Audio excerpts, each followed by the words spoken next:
Salut à tous, j'espère que vous allez bien. La BBC maintient une plateforme de données pour mieux comprendre son public afin de l'aider à tirer le meilleur parti de ce que la BBC a à offrir. On va parler de tout ça tout de suite.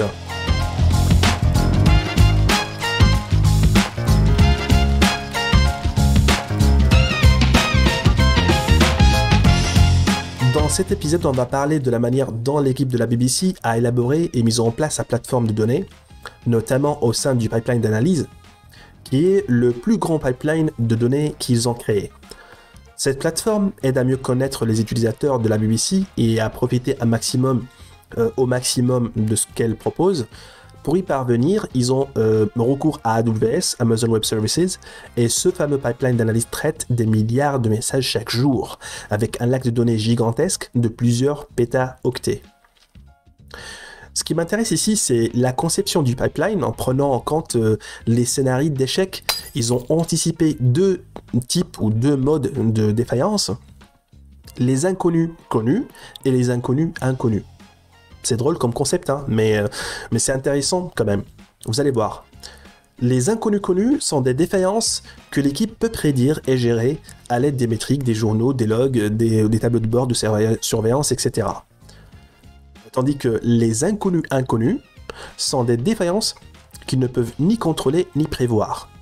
Ils ont donc dû mettre en place des outils nécessaires pour enquêter sur ces problèmes lorsqu'ils surviennent. Alors, l'objectif du pipeline, c'est d'intégrer des données,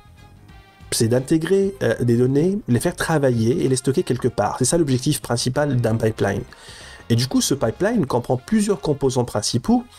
La BBC reçoit des fichiers de ses partenaires, c'est tout à fait normal, et ces tiers envoient à une cadence stable, genre tous les jours ou toutes les semaines, voilà. Donc ils envoient des fichiers, et ces fichiers, en fait, ils les mettent dans un espace de réception S3. D'accord, c'est un service sur AWS. Voilà, c'est la porte d'entrée de ces données-là dans l'écosystème de la BBC.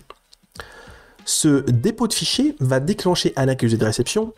Et le pipeline, il va, à la lumière de cette réception, il va digérer ces données-là. Il va digérer ces données-là et les placer dans la file d'attente pour les traiter après.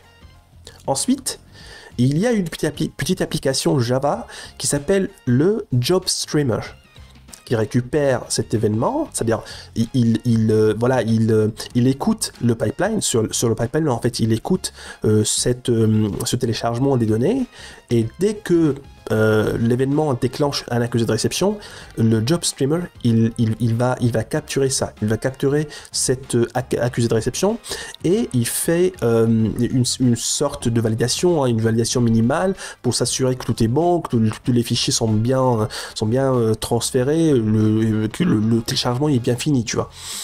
Et après, cette application, en fait, elle soumet le tout à un cluster MapReduce. On va parler de tout ça prochainement, hein, le concept de MapReduce. Mais en deux mots, MapReduce, c'est simplement une technique pour découper, traiter d'énormes quantités de données efficacement et en simultané. Et bien, ce cluster, il tourne sur Apache Spark et Apache Levy. D'accord ?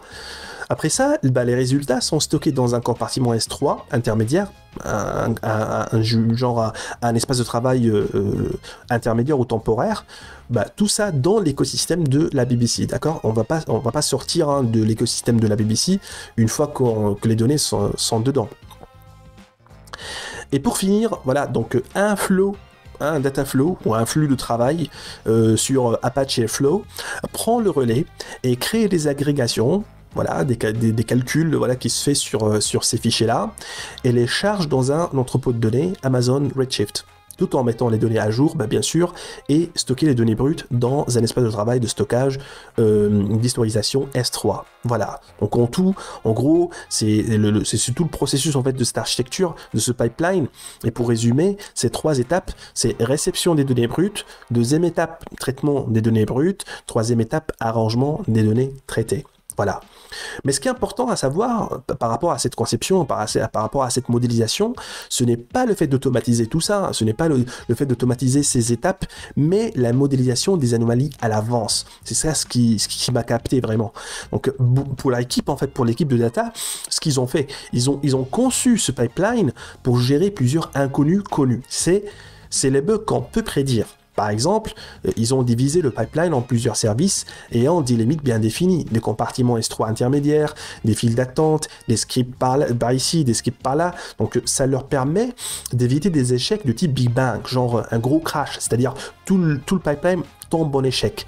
D'accord? Donc ce découpage est conçu pour ça, pour que si un morceau du pipeline tombe en échec, on va pas avoir tout le pipeline qui tombe en échec en même temps, tu vois.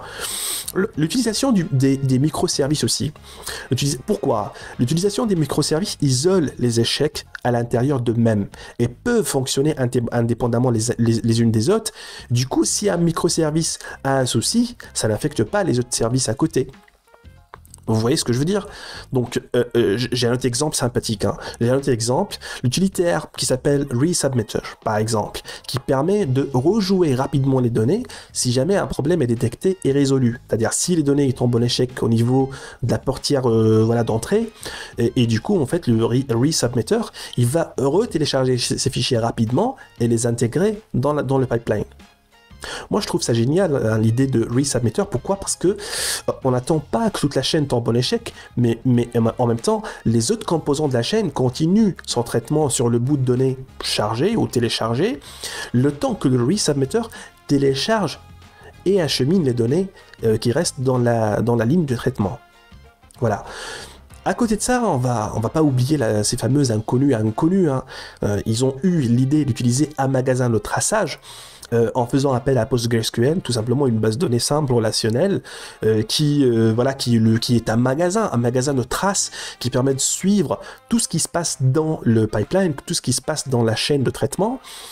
Comme ça, ils peuvent résoudre les problèmes même quand il manque d'infos ou même quand il manque des informations, des logs qui ne remontent pas pour une raison ou une autre, pour mener leur enquête et leur investigation pour après.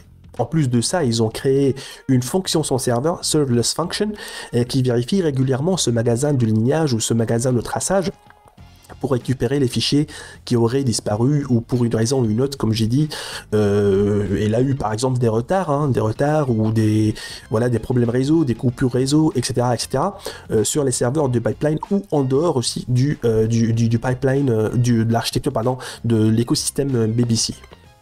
Donc si ça arrive, donc l'équipe est alertée tout de suite et hop, un ticket est créé chez le fournisseur, chez les prestataires, chez les partenaires pour régler ce problème et le pipeline fonctionne toujours, il ne tombe pas en échec total et du coup donc c'est pas mal, non?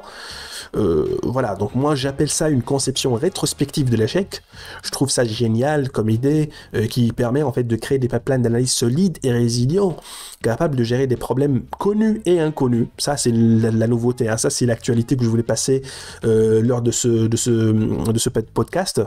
Donc je voulais partager ça avec vous pour que vous aussi ayez des idées intéressantes de ces architectures là.